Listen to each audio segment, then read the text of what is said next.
Alrighty, hello everyone, and welcome to Hump Day and Learn to Trade live and free. Today with me, Jeff, coming to you live from Tasmania in Australia, and I'm going to be joined, I think, very shortly by Chloe, who, of course, is a Londoner, and she'll be talking all about trends coming up very, very shortly.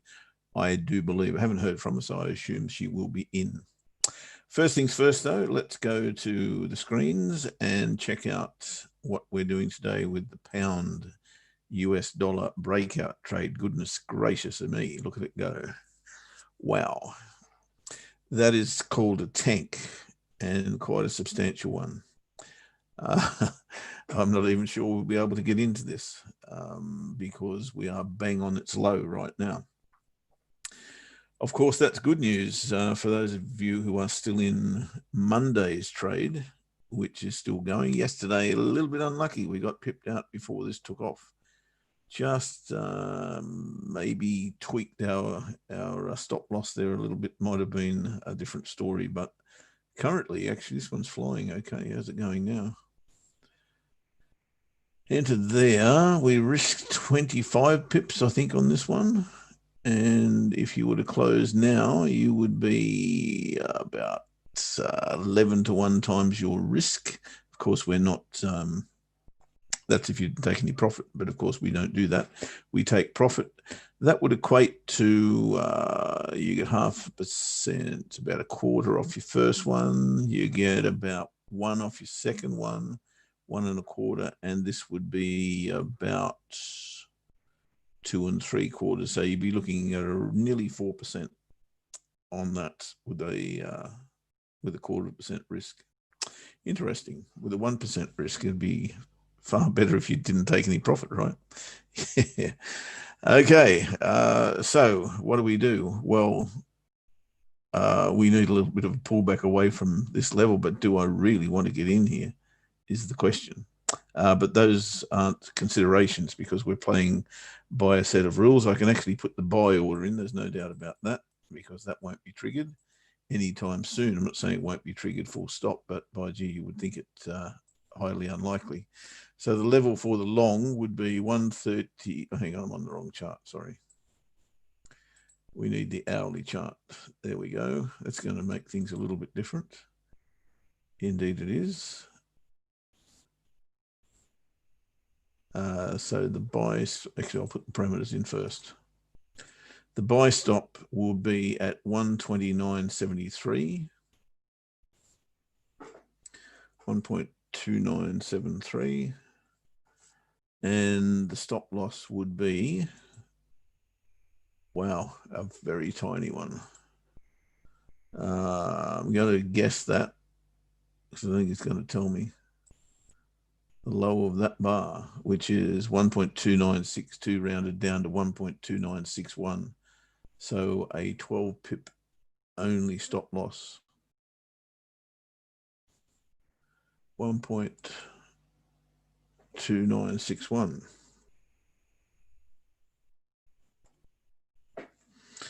Okay, so that is definitely going to be the buy order. The TP1 on that would be 6 pips or support or resistance. There's no support or resistance there. So 6 pips would be your first take profit, 129.79. And TP2 would be double your risk, which is 24 pips, so 12997, 1.2997. That's your TP2. And again, you can do one of two things at TP2, going by the rules. You can move your stop loss to entry and do nothing else, or you can take half of what's remaining after you've taken your first profit, which of course is half your risk. So take half of a half off and again, move your stop loss to entry. All right, the entry level for the sell looks at the moment like it will be 1.2918.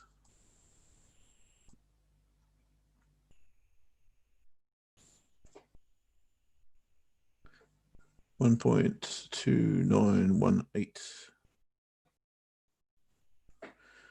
And the stop loss, which we can now put in, will be at 1.2971.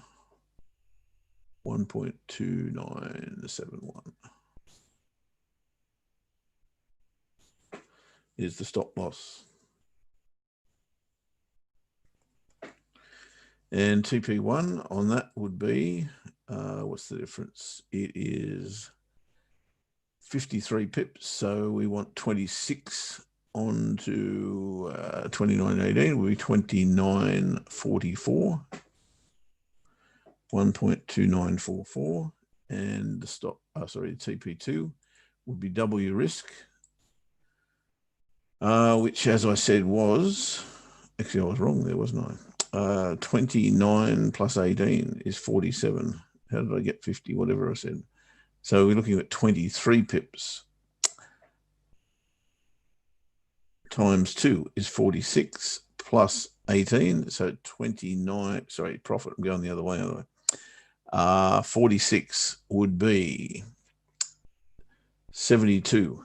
So 1.2972. 2872, sorry. That'll be TP2. Let's work TP1 out again. So the difference is 29.18 is 47.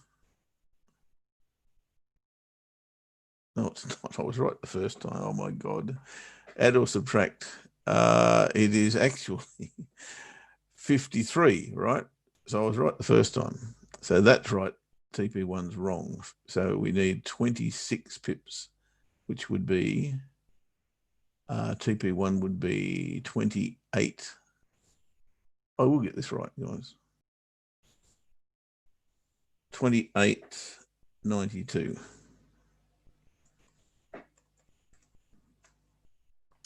There we go. I think we got that right. 129.18, stop loss 129.71. That's 53 pips of stop loss. So TP1 is going to be at 26, which would be 8 plus 18. That's right. And TP2 would be 53 from 29.18. That's actually wrong. 28 and 18 is 46. So we want 53. We want 35 below, so 65. 28.65. By George, I think we've got it. Maybe I should use a calculator, do you think? Okay, I get it. I get it. Fair enough. And whilst I'm there, I best say g'day to everybody who has said g'day. And that, of course, would be Emmanuel. How you doing? Great to have you on board. Hi, SF.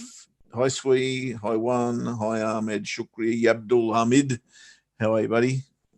And Custard, 123. How you going, mate? Good to have you on board. Alan, how are you?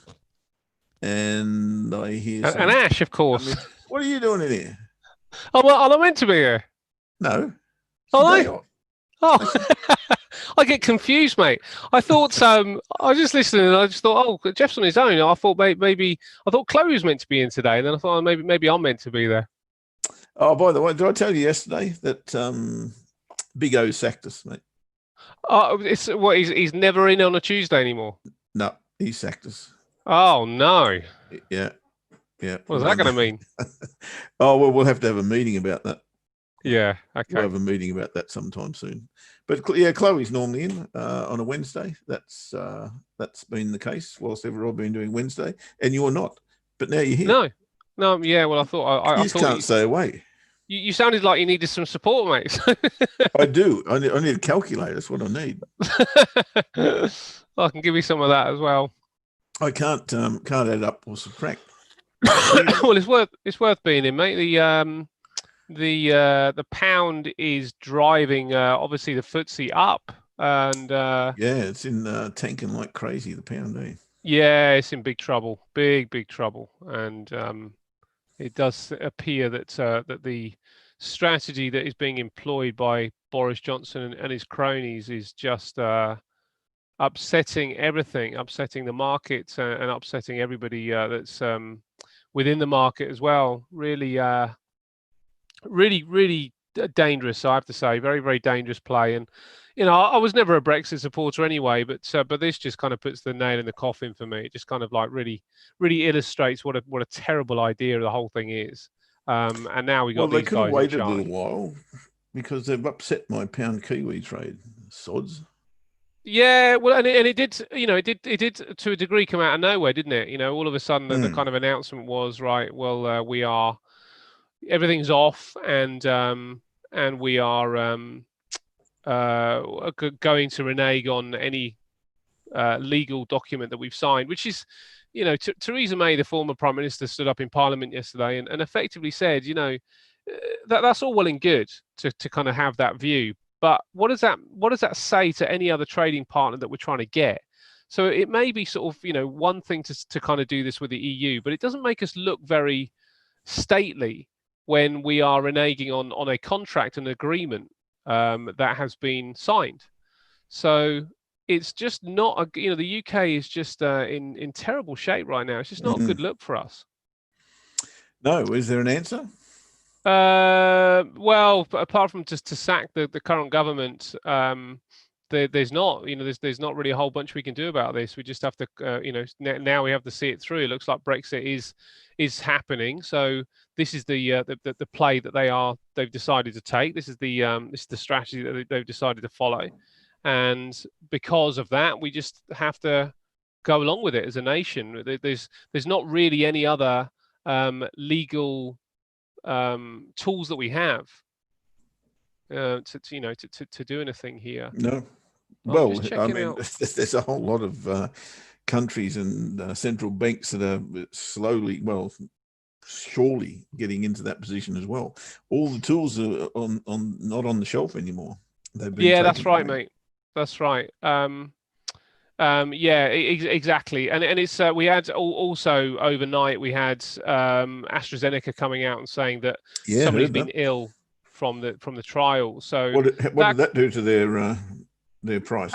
Actually, in the US market, it did affect it quite significantly. But over here, interestingly, I've just been looking at the AstraZeneca share price, and it's opened up slightly higher. It's slightly higher from the open, I should say, not from yesterday's close. So it is down from yesterday's close, but it has opened up. It's gap lower, and it's holding a fairly significant value and price point. So it doesn't look awful, I have to say as well. There's let me see what the trades are. Yeah, it looks like there's plenty of buys still going in with AstraZeneca. Doesn't look like it's massively put people off at this particular stage. Well, pound tanking obviously hasn't put me off either, because I've already set another buy order on pound Kiwi, and there it is there. I just thought I'd share it with you. That may well change. Not that I'll cancel it until, of course, we get below this line here. If we close below this line, then we've got an issue. And we do have an issue. There's no question about that. But I will probably move my entry to above the current bar, which is the daily bar, depending on how it closes. If it bounces off this red line, which is what, 91.95 ish, if we do get a bounce off this and we get a candle like that, then I will place my order above that bar as well and look for the continuation. Looks extremely unlikely, I've got to say, given the fundamentals, but that doesn't mean it won't happen. So, I'll still trade what I see, and what I see is probably our last chance, if you like, to scale back into pound Kiwi.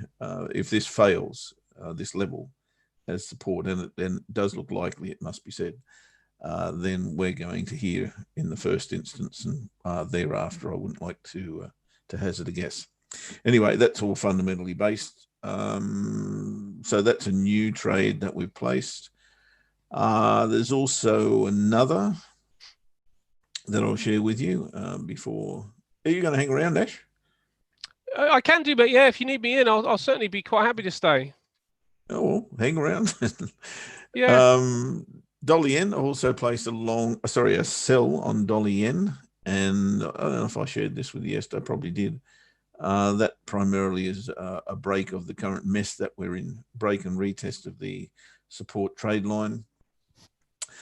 And goes along perfectly with my bias. It's also playing this massive key reversal bar, which then put in an inside bar, like that scenario when we're trending short.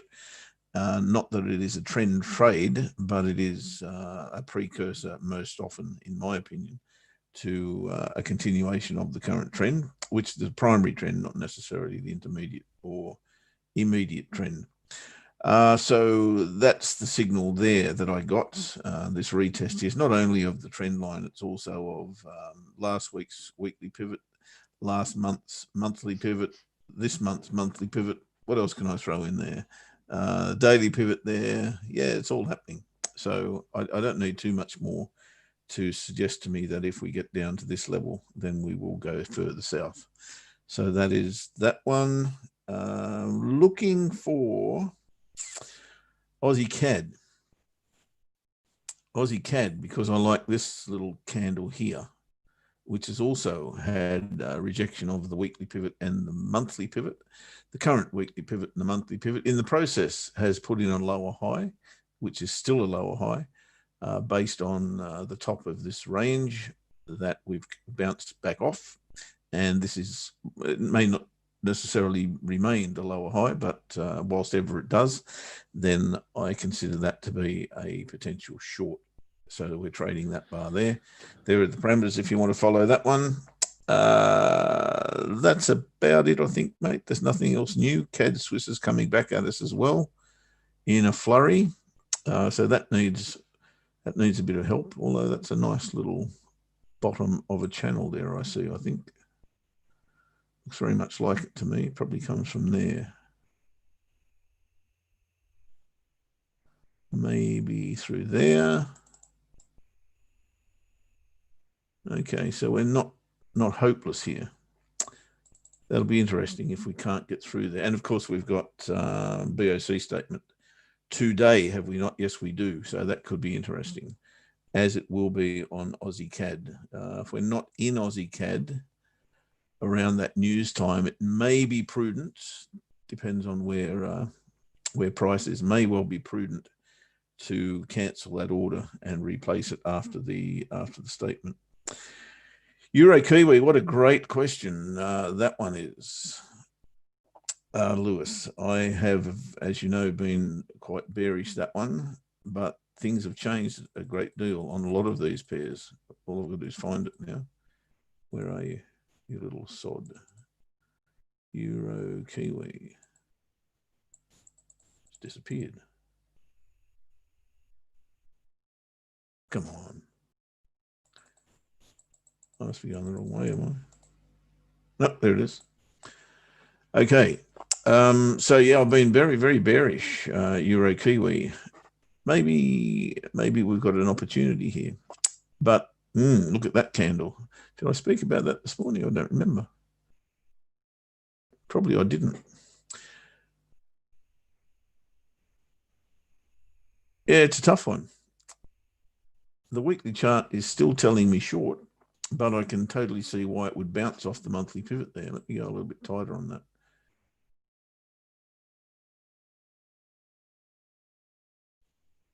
There's this level here, which of course has put in the little bit of a decline that is now bouncing off the monthly pivot. Yeah. I've got an each way bet here, mate. I think I can't quite give you a definitive answer on it.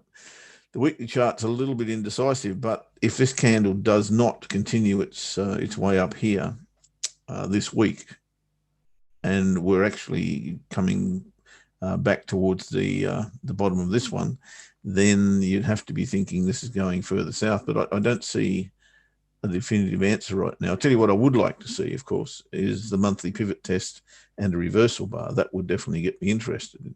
So really, I guess if I do analyze this from a daily point of view, we bounced off the top of the range. I haven't got the range on this chart, but it's pretty clear to me that we've got lots of highs up here and a few lows down here. So that would be the range, the bigger picture range.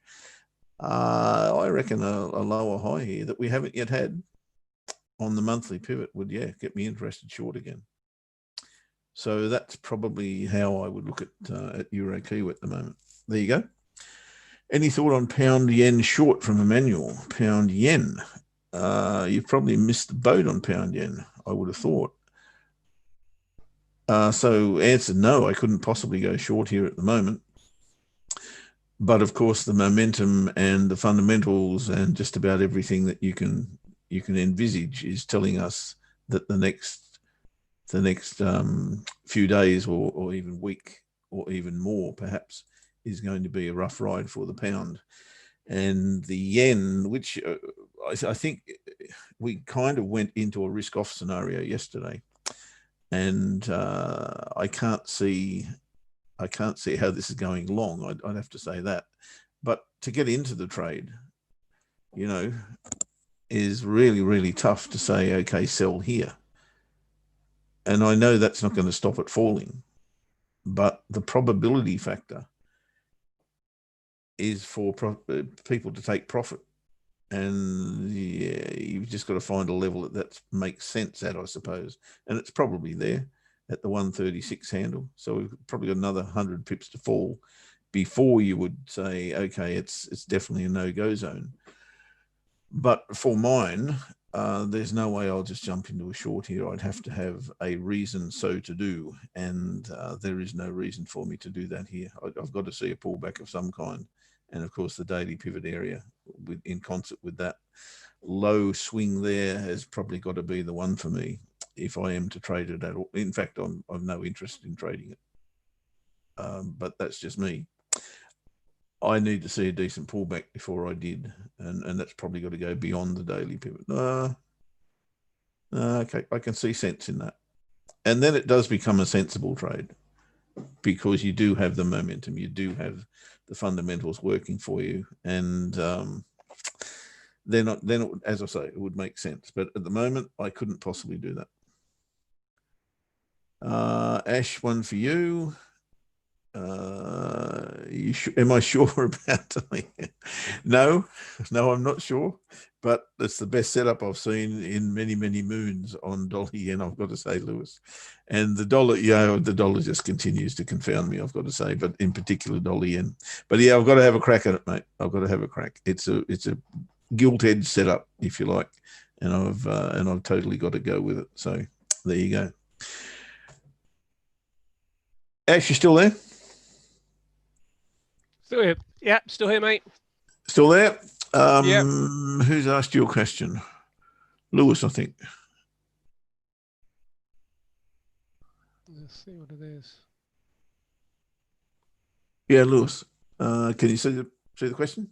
Yeah, is there no way for this to do with the pound and no way for the UK to make a U-turn? Yeah, two questions. One down. Okay, yeah. On this Brexit mess, as the pound is tanking, how will it affect the US stock market in the short term? Oh, it will. Yeah, I'll take the chart. It will affect it positively in the near term for sure. And we have to remember what phase we're in with stocks right now. But yeah, look at the. We got into a Nasdaq yesterday as well on the US show. Now nobody should have lost anything on it. Didn't quite get to the pivot up there. So yeah, look what's happened today. So there was a buying opportunity, and just because we were chatting, I just missed out on it. But there was a little 5-minute spike here.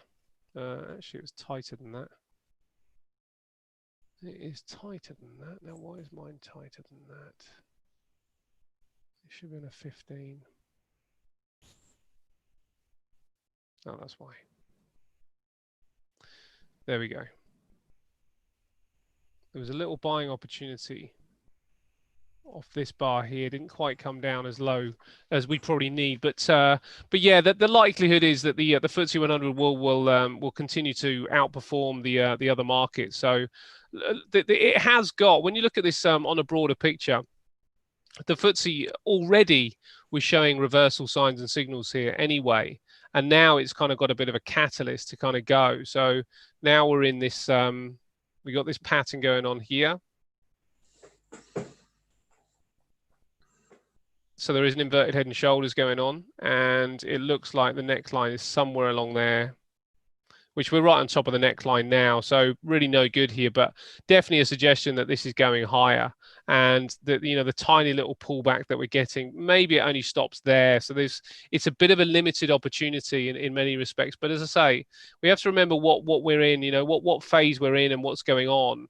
And what's going on is that stocks are much more volatile than they have been for quite some time. Now, it looks to me, looking across the board, that we're going to get a session of maybe a bit of relief to the upside. I'm not sure whether we end up there by the end of the day, but it looks to me like we might well get a bit of upside in the picture just for a little while across the board.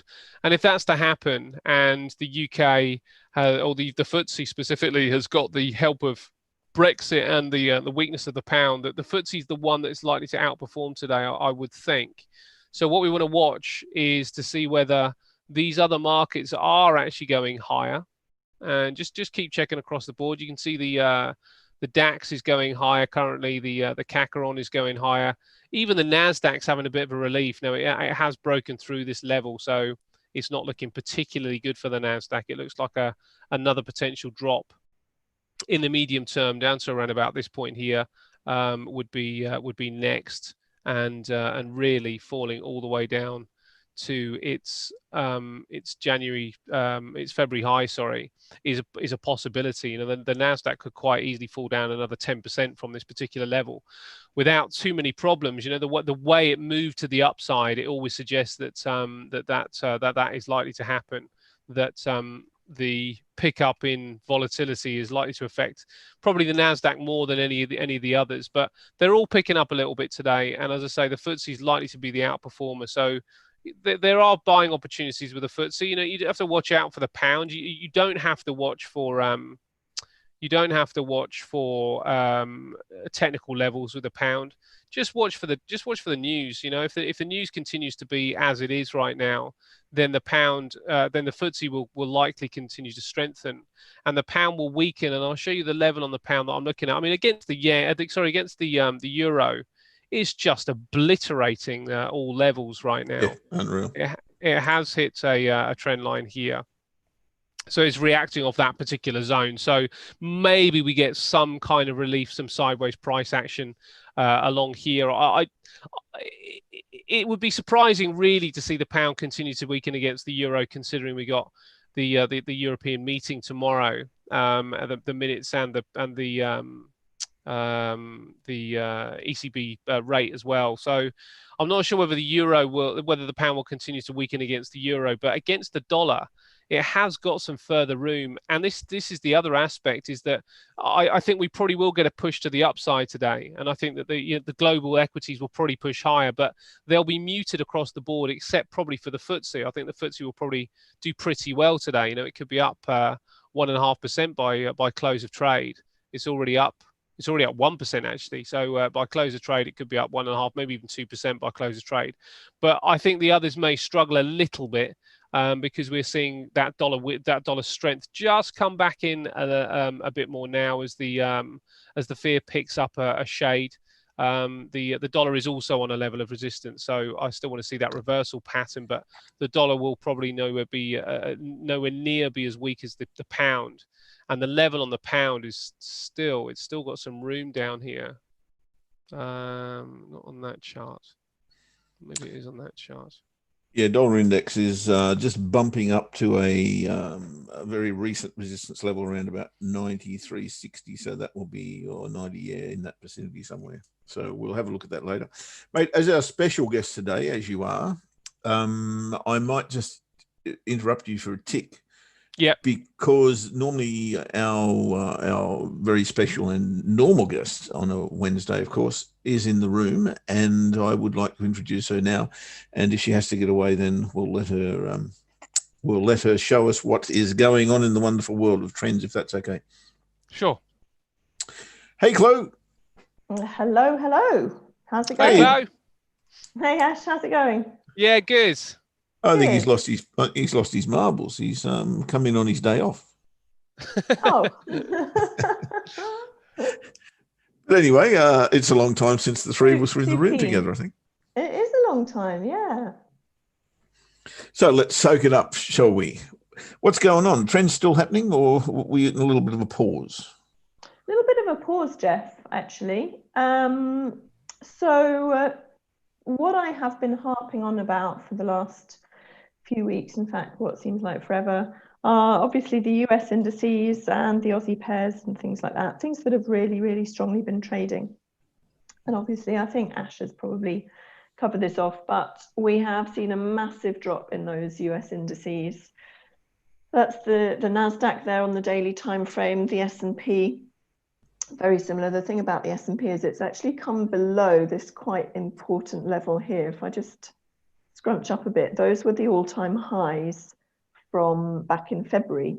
And we broke through those relatively recently. And the fact that price has come and broken itself back down below that level means that that level can now become resistance. We may even get a double top and perhaps even the beginning of a downtrend. But the downtrend on the daily time frame is not established yet. So yes, there has been a lot of selling, but certainly on the daily time frame, I'm just not really trading that because there is no established trend anymore.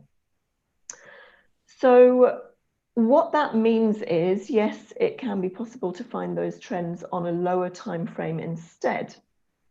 And of course, from anything really from the hourly time frame and below is actually trending down, and it may be possible to find trades. And the important thing for me is just to keep an eye on those levels of support and resistance, which where trading to the upside, we didn't actually have any levels of support and resistance because price had never been that high before. Now that we're coming back to the downside, it's going to be much easier to draw a kind of roadmap in between some of these more major levels of support and resistance, just to give us areas to kind of trade between. So that could be an option, although the trends aren't properly established in my mind from the daily time frame. So I would be reducing the risk down. And then pretty much the same goes for the Aussie pairs. Aussie dollar is an example because I am in long trades on Aussie dollar anyway. And the important thing for me is we've broken this low test bar. This low test bar was really where I had plans to continue trading upwards with the trend. And that has now been broken. So that puts an end for now to my long trading on the daily time frame. Although in terms of my trading plan, I will still be waiting just to be stopped out of these trades rather than emotionally rushing out of them. Because as we know, anything can happen and potentially the market still could go up a bit from here. But I'm not actively looking for any more long trades on the Aussie pairs, with the exception of Aussie Kiwi, because of the fact that Aussie Kiwi has bounced from this major resistance and support level. We've got, I believe, the monthly pivot just above price up here, which is why I'm not in it at the moment, but I'll be looking for the monthly pivot to break, and if it does, I'll be looking to get in. The one thing that I'm really focusing my attention on today is dollar yen. When I find the trends changing or slowing down or less obvious or less certain, then what I then go on to do is look for currency pairs that aren't trending. I specifically look for currency pairs that are perhaps ranging and consolidating, look for areas where those ranges could break, and then look for trades within that. And it's a way of potentially getting in early to trend. So again, I wouldn't necessarily be trading at full risk on these, but dollar yen is an example of a currency pair that has been ranging a lot, basically since the beginning of the coronavirus crisis. I've found that price moves quite significantly and then it comes back into some kind of range. Ugly range. Very ugly, yeah. It's not even a nice one. Not even a nice one, it's pretty ugly. The reason that I'm interested in dollar yen is because of how close it is to the monthly pivot. So what I'm looking out for, and it can be on any time frame really, is I've been looking out for a break of that monthly pivot and a retest.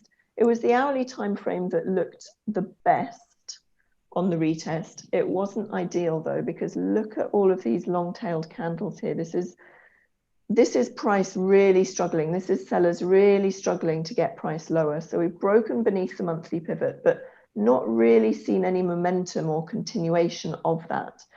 And the reason for that is probably because just because we've broken below the monthly pivot doesn't actually mean we've broken outside of this range. I can't even really draw a chart pattern on this range. I can't call it a symmetrical triangle. I can't call it a descending triangle because it is so ugly, as you say, Jeff.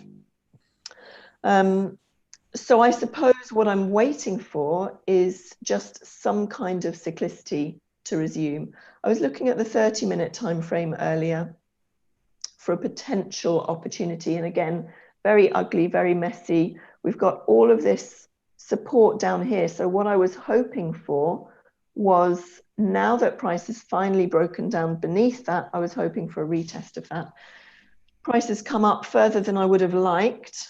15-minute time frame also an option. I really wanted a retest of this level. The fact that price has come up above this level, I may still get an entry, but it won't be as nice an entry. It won't be as clean an entry. So again, I'll have to reduce the risk right down. But pretty much, I would say at the moment, dollar yen is the only thing that I'm really interested in stalking. Interesting, Chloe, to note that with the dollar index rallying, and has been for a few days, if not a week or so, the only currency pair that I can see, and I'm not going to go through them all right now because I'll prove myself wrong with one, I'm sure, that really hasn't rallied. That's a 15-minute chart we're looking at. But if you have good daily charts, dollar yen has not rallied at all. It hasn't. Everything else is flying. Yeah, absolutely, Jeff. I mean, if we look at dollar CAD, was another one that I was looking at the downtrend here, and that has definitely rallied way past any area that I could have thought about taking a trade from. Same for Singapore dollar as well. That's really had a rally. And dollar yen's just been sitting, doing absolutely nothing. If we look at those same few days there, we've got actually a double inside bar here. It's a really, really indecisive, resolutely unmoving market, and that's why it's interesting, that big seller bar. I think there's 8 days on the right hand side and maybe even 10 days on the left hand side. Yeah, exactly. That's how stupid. Yeah, that's how stupid it is. Yeah, it is. It's just not been moving at all. So that's why I've been so keen to look out for potential opportunities, because sometimes we do find that if price consolidates, the longer it consolidates for and the tighter a range it gets into, then those breakouts can sometimes be quite strong. I kind of hesitate to say that about dollar yen because it just hasn't really been proving that statement particularly correct over the course of the last, let me just get up a little bit more chart. It has been really, really ranging and then really just moving a little bit and then continuing to range. So we haven't seen any of these ranges or consolidations be the start of something remotely interesting, really.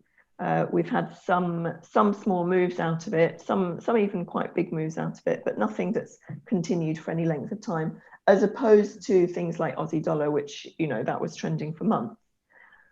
But in the absence of any other trends in the market, it is something that I'm still pretty keen to look at and see if I can get a move on. So I'll be looking at the 15-minute time frame.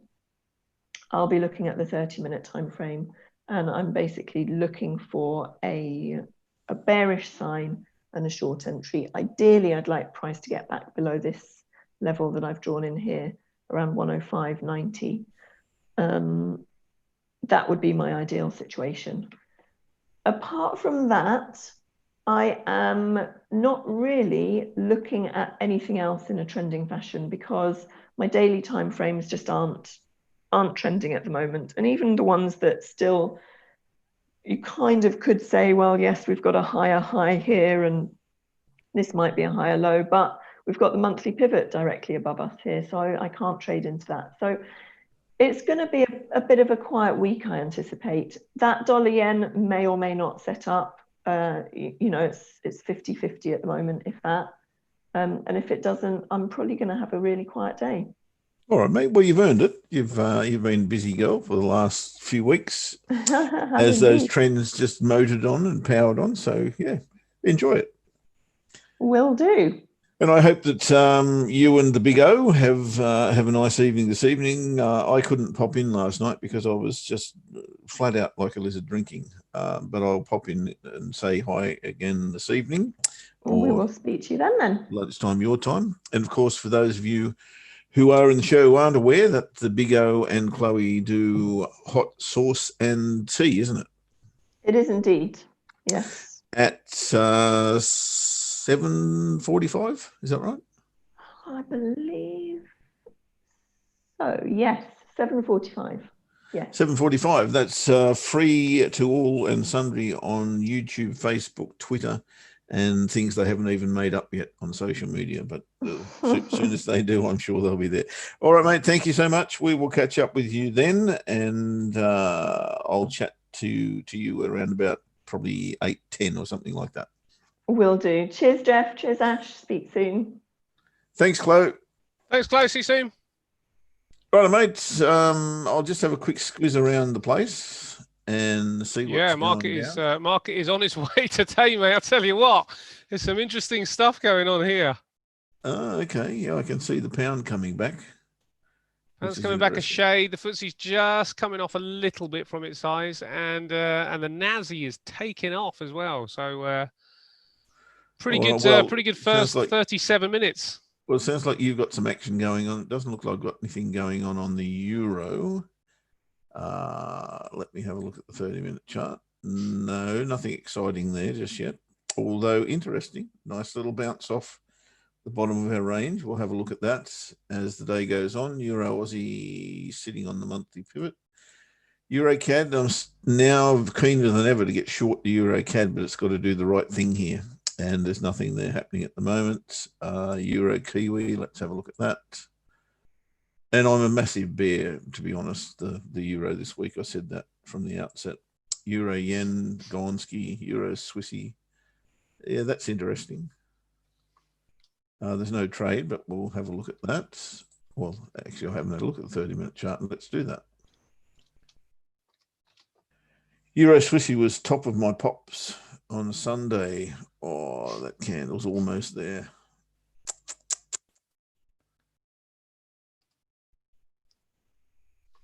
Yeah, bugger. It's very close to a trade. I'll just go to the hourly.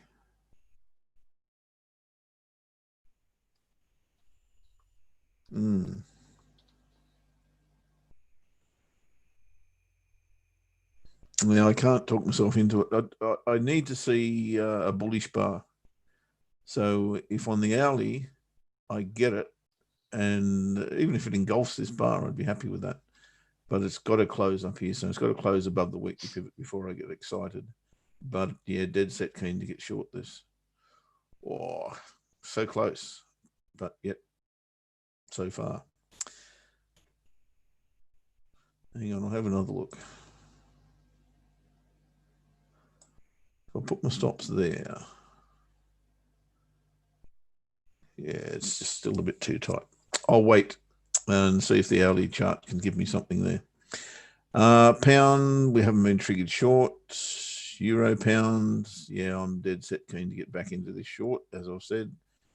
Dollar CAD, a little bit of a double top. We'd be waiting for a lower high. The Aussie pairs I was also interested in this week. That looks interesting as well on the daily chart. 30-minute. Ready, set, go. Thank you. Yeah.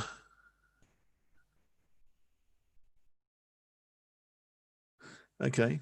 There's a possibility here. Sorry, that's Australian for possibility.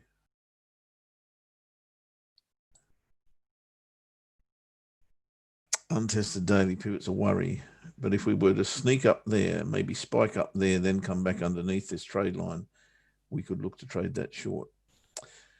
Not committed to it. Aussie CAD is nearing taking out our where our stop loss would be if we were short on this, so I'll keep my eye on that.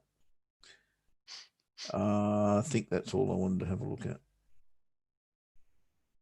Yep, that'll do for now. So, mate, sorry, back to where we were when you were talking about half an hour ago. Sorry I interrupted, but...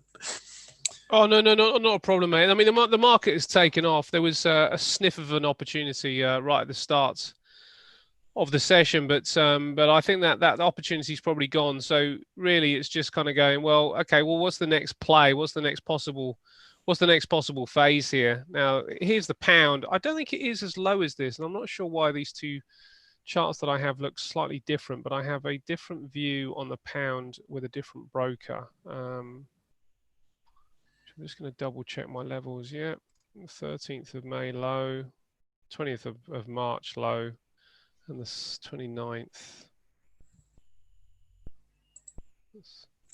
That's why. Okay. All right, let's take this back.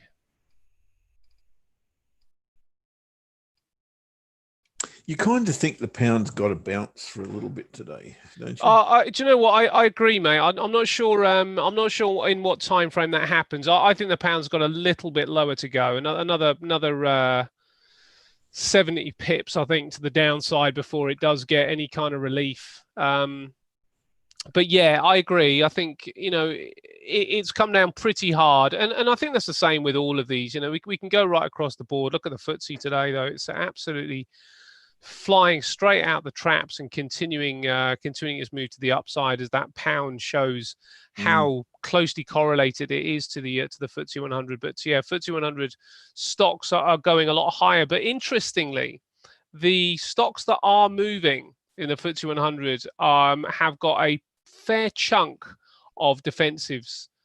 We see gas, water, and multi-utilities in the top 5. We've got, in fact, we got in the top 20, nearly the top 20, top 22. There's 3 of those gas, water, and utility stocks, which are defensive plays. So those guys are defensive plays, and there's not really, I suppose, what would be regarded as many risk on stocks that are really flying to the upside in the FTSE. There's a few, but not many. We are seeing AstraZeneca, we were talking about earlier. Their stocks are 1.6% higher now from the open. It is. I'm just checking out whether it's. That looks fairly damning, but sometimes these things just. In fact, let me show you on TradingView. Sometimes these things are.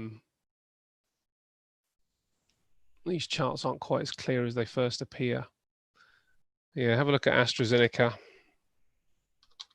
And the reason I was watching AstraZeneca really is because I was hoping for a buying opportunity really today with AstraZeneca.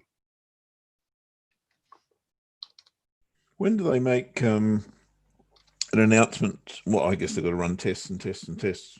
So that's a dumb question. I'll just answer my own question. When do they find out if their vaccine is valid or otherrise? Well, this is the thing, I think there's maybe what's going on with AstraZeneca is this is a really sensible move to the upside, because all that's happened is, and I was hoping it would create a buying opportunity, but all that's happened is that somebody got sick after the trials, and from what I've read, that's quite normal. It's a regular occurrence that during these phase 3 trials that there usually is somebody that gets, there are a few patients that get sick and just don't react very well to the drugs that they've been given, so administered. So I think this was a buying opportunity, and we can see with AstraZeneca there was also an inverted head and shoulders there. But I thought maybe we could get down a little bit lower and get into this one because it's a fairly solid stock. The big problem with AstraZeneca is it's from a trading perspective, is it did come a long way just off the back of some potential in the COVID world. This is even before any tests were announced, any deals were announced. AstraZeneca started to fly. In fact, right to the highs, it got up 64%. It's currently up 34% from its low back in March. But the most of that was off the back of the fact that if there is going to be a solution to this, I think most people would have looked at some of these pharmaceuticals, and then they got this deal with Oxford somewhere around about here, and it did start to motor to the upside. But to have some healthcare stocks in the portfolio is going to be hugely desirable, which is why I was hoping this was going to create a buying opportunity, maybe pushing down just a little bit more and testing these lows, and then trying to pick it up. I'm not that keen to pick it up here because we're now heading towards this potential resistance point, so not quite as attractive. But this is the challenge, really, and this is really what happened with the FTSE this morning, and this is why it's a little frustrating. I was considering taking the trade, but it was on a 5-minute chart. And that is always slightly problematic because there are other things on longer term timeframes which didn't support the move to the upside. And you are literally trading on the news, and the 5-minute chart didn't quite come and test the breakout point. It was close. It was really close. But we would have had to take it on the not on the close of the bar, but on the pullback of the bar and then go.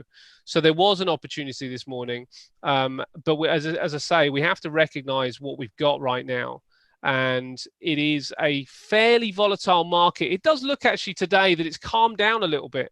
The market that does seem to have calmed down a little bit, and right across the board, as I said earlier, right across the board, we're looking at the FTSE 100 popping to the upside quite comfortably and quite healthy.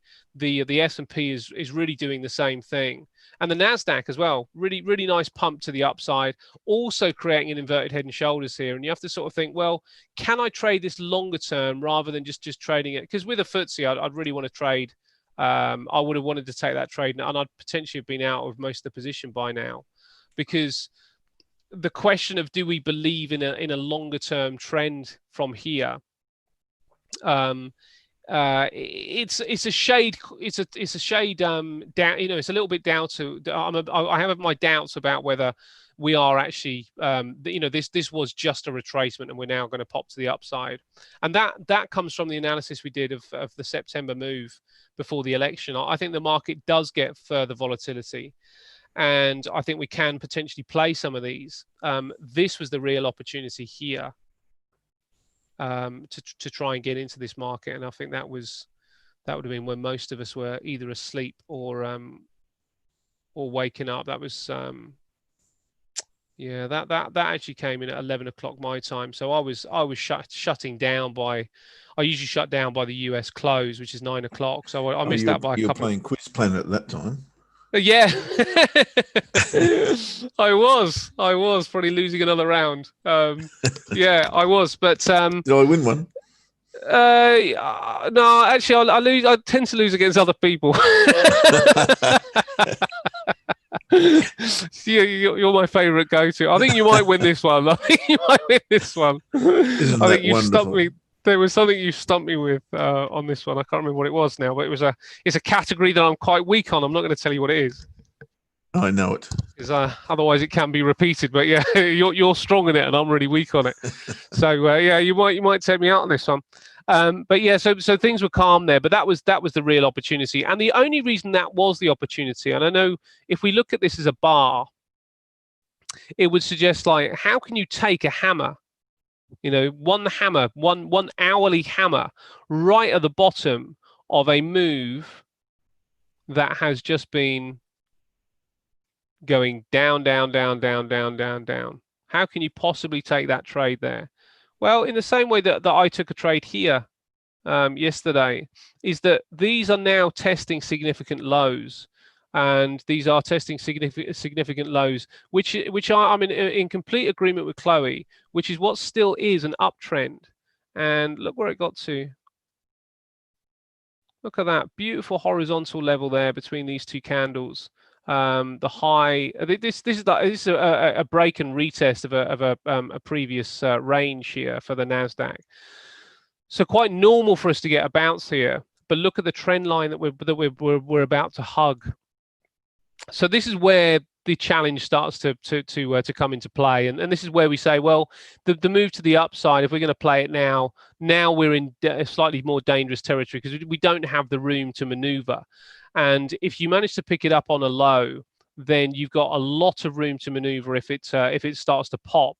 But there's a daily pivot here. There is the trend line break on the minor time frame as well. So that could quite easily fail there without too much difficulty. As for the FTSE, you know, we've again got to look on these broader time frames, and the broader time frame really does suggest that there's not that much room to go. Maybe to the monthly pivot, which is still another 0.5% gain on the FTSE, and you know, if we consider where we started today on the FTSE, that's the move so far. So we're currently up at, you know, just over 1% on the FTSE, and maybe 1.2%. So we could get another 0.5% out of this. So I think by the time of close, the range on the FTSE would have seen between 1.5% to 2% to the upside. So there's some room here, but at this particular point, that isn't really available. Maybe getting in at 59.47 could be okay, but we are playing a different type of game there. We would have to buy and hold for maybe a few hours to try and get up to that point. And the problem with that is that that's not the kind of market we're currently facing. You know, yesterday we took a trade in the Nasdaq to the long side, which everybody should have been safe on. There should have been no loss there at all, and we took it down here somewhere. It was 11,180, wasn't it? It was there. And the target was to get to this daily pivot.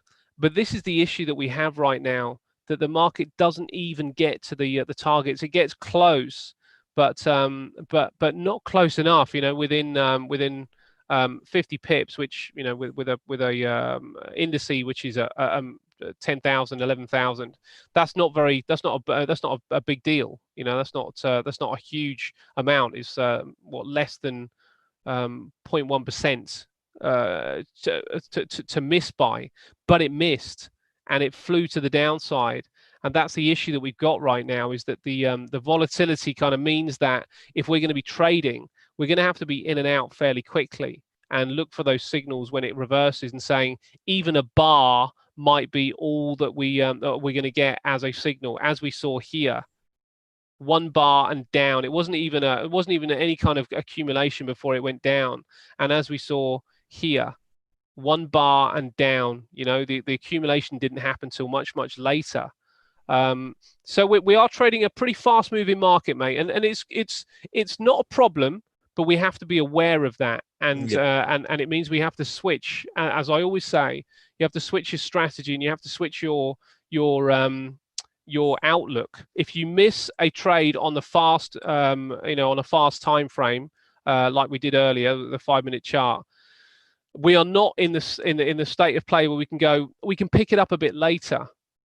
We could try, but it's a different type of market, and that's not, the potential for that is not 100% safe. Not that it ever is 100% safe, but the probabilities have really kind of shrunk on us now, that we are now stepping into the realms of make your decision and take it, and take profit when the market shows you weaker types of signals, or forget it for the day, really.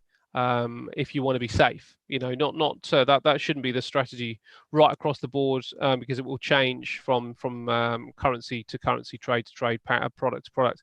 But on the whole, I think if you miss something in this type of environment, then you're better off just saying, fine, I'll be back tomorrow, because there probably will be another whipping opportunity, or the US session. I mean, when I say tomorrow, I mean from session to session. You know, you're waiting for the next big thing. But UK session, certainly, as it opened up, created a big opportunity to make some money pretty fast. But blink and you miss it, mate, and that's really what happened there.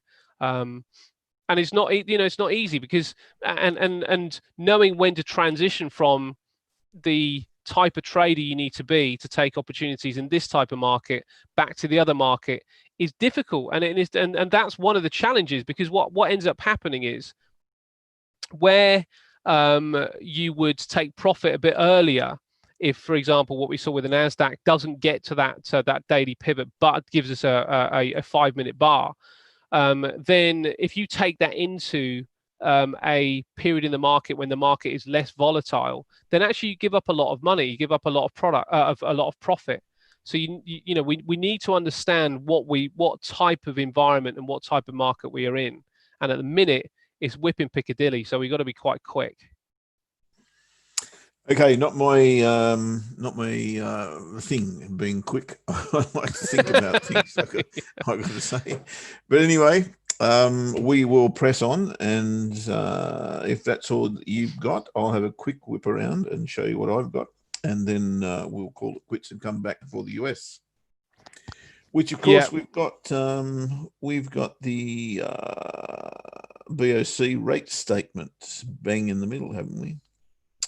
Yeah, we do. Actually, just quickly on that, Emmanuel, you're talking about the euro yen. This is the thing. Anybody trading daily wave riders or anything like that right now, you're going to need to be careful, more careful than normal, and really kind of. I would take your risk down just a little bit. You know, if you were trading at 0.5%, maybe take it down to 1/4 while we get through this phase, because you may still find some winners out there, but I think they might be a bit trickier, because the market is just flipping around at the minute all over the place. Sorry, Matt, I thought it was a point that needed to be made. Where are you seeing that question? Oh, any comments on the euro yen short on a daily time frame? Double top pattern. We'll see if it breaks the neckline, which are, you know, I can. We're still on my screen here, so we can have a quick look at that. Yep, and I'll show you another little one when we finish that too. And the other thing about the euro as well right now, yeah, this is tricky, isn't it? There's the double top. You're absolutely right.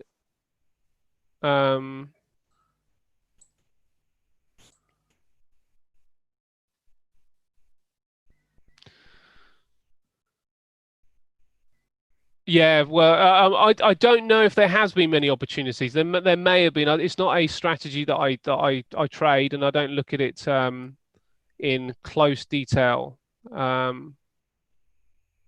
So the first thing is the euro would need to. So let's see if it breaks the neckline. Do you know what it needs to? It has broken the neckline. What it hasn't broken though is this trend line. So. Oh, if you're saying this is the neckline, so this isn't a neckline. And the way that you want to define neckline is in the same way that you define any other trend line. The most touches wins. And if there's a touch on a close and a touch on a wick like there is here, the close will win, will trump that. So right now, the neckline, the perceived neckline, the way I would see it would be here instead of down here. I mean, you might need to look at both. If it is there, then there is some extra support there. But let's just double check one thing. Yeah, it does kind of suggest that the line would be there, because there's kind of more of a channel here than there is probably from the lower from the lower line, which we'll do quickly.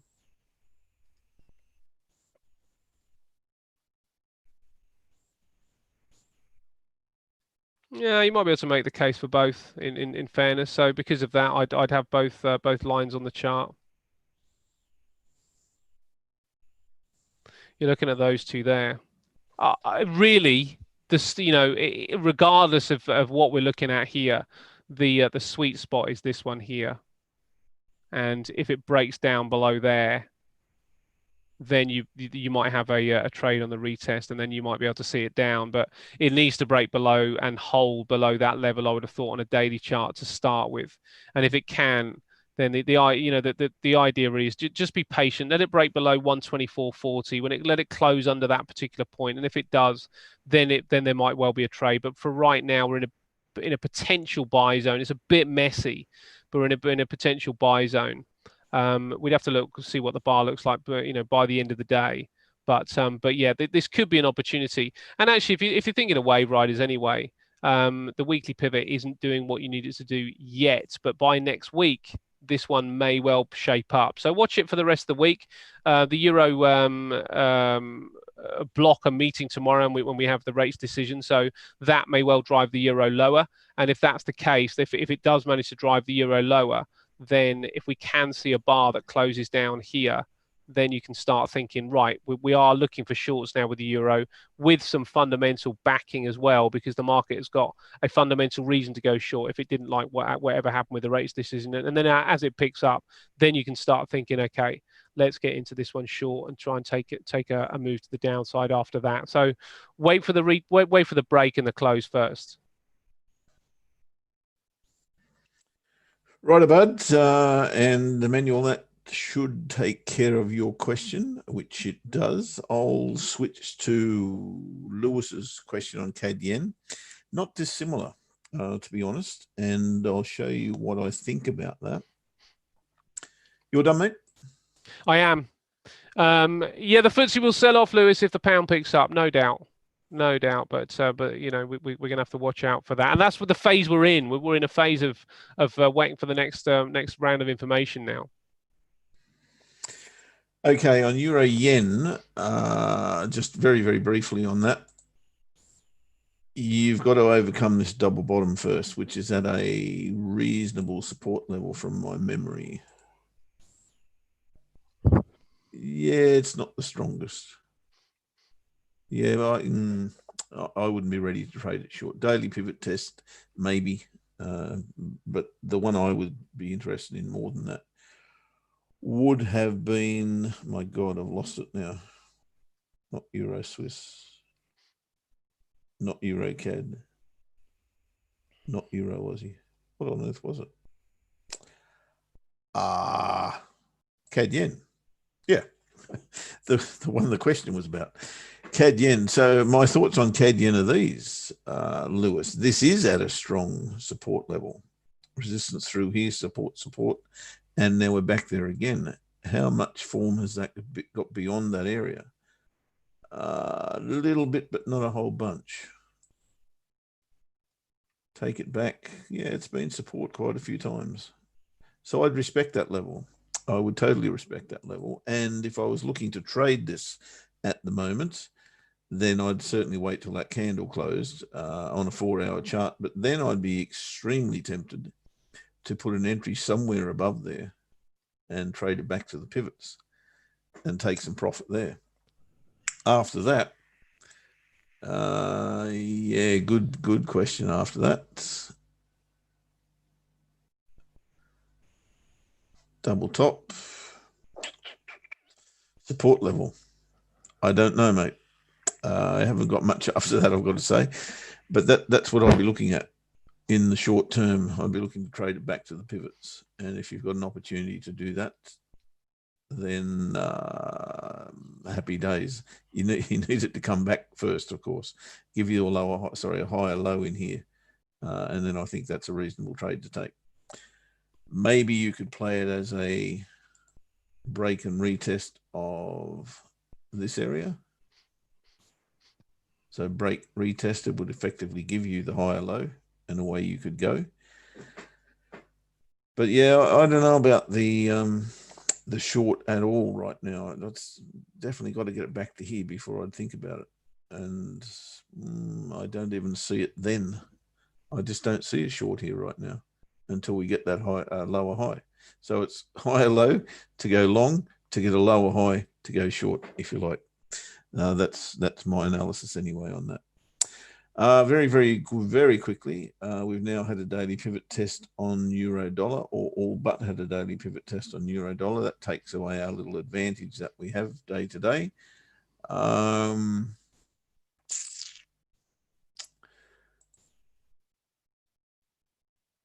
I don't know if I'm ready to trade this long again. No, as I've said all week, and let's get rid of a few of these lines. The three little Indians are the dominant feature of this chart for me, and that means this is going to break to the low side. How far? Don't know. And we tried to get into this with a little sneaky trade the other day and failed, and it hasn't pulled back for me yet since. So I'm not in it, sadly, because I wanted to get into it. Didn't get the lower high that we wanted, so a little bit miffed about not getting into euro dollar, and it's probably too late, to be honest. But if we came back to here and got the lower high, then okay, we could trade it. But no, not now. It's a little bit too late. Euro Aussie, that's a bit too far gone for now. Euro CAD, set up. I want a bullish bar here. A bullish bar back above the trade line, and then it becomes a trade. However, you're trading into the low of the day, which makes it extremely difficult. So what I'd really like to happen is price come down, take this out, take this low out, which it looks like it might do. And then on the hourly, so close down here on the hourly chart probably, and then come back and retest the level. Close down here somewhere, come back and retest the level. Then we can trade it short. Was there anything else I was looking at? My favoured pairs today, Aussie CAD. Aussie CAD's taken out the high of that bar that we wanted to trade, so we may well be looking at tomorrow, if we get a bar similar to that, trading that bar instead of this bar. In the meantime, we'll leave that bar, trade open until tomorrow. Kiwi Swissy was another. Now where's it gone? Kiwi Swissy disappeared. There it is. Kiwi Swissy, we're looking to trade short after a daily pivot test. Well, we've got the daily pivot test by the look of it. Yep, there it is. How do we trade it short is the question. No trade lines available on the 4-hour, 30-minute charts. Only got a support trade line. I haven't got a resistance trade line, which is a bummer. Okay, well, here's the plan then. The plan is, well, you could almost trade that, couldn't you? I couldn't because it's a black bar, but somebody could. I'd need to see this break, maybe take out this low, come back and retest the area, and then go short. That would be my preference. If we were fortunate enough to get another trade line through here at some stage, then the break of resistance, get above the daily pivot, come back below them, then retest it, then we could go short. That would be what I'd want to do.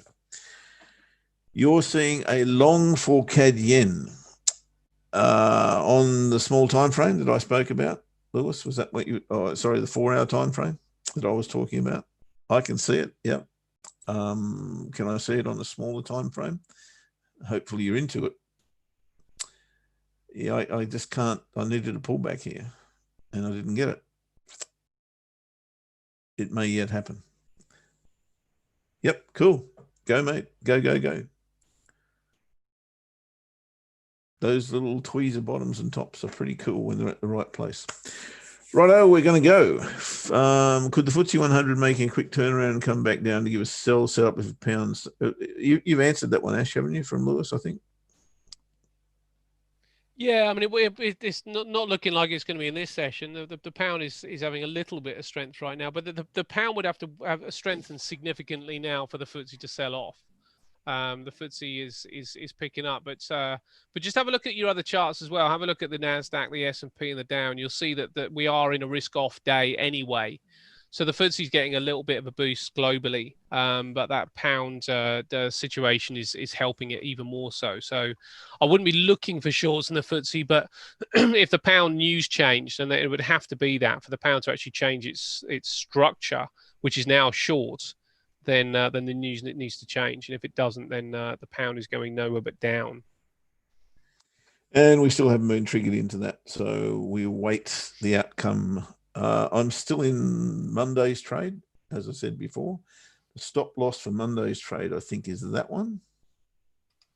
Yep, that one there. So that may go today, but if it continues its way short, then, as I say, we were 11 times risk, I think, when the day or when this candle closed.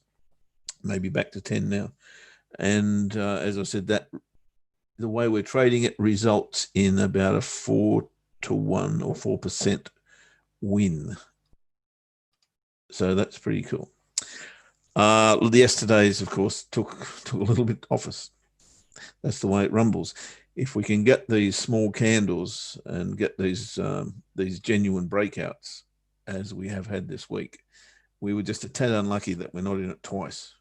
Yesterday would have been good. Anyway, that's the way the Bicky breaks.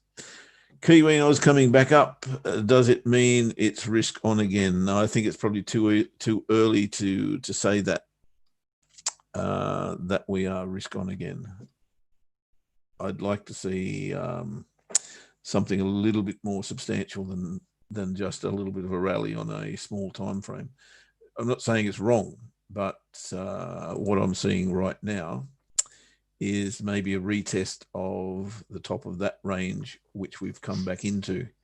So at the moment, I'm not saying that we're going risk on. No, could happen, but I'm not saying that at the moment. This to me, until this candle is broken, looks very much like a retest of that level, and therefore I'd be looking to play it short. That's for now. That's the daily chart I'm looking at, of course. On the 4 hour, nothing's really changed there. We've still got this dominance of sellers that I see until that level, as I say, is taken out. I would consider this to be still a sell. That's just me.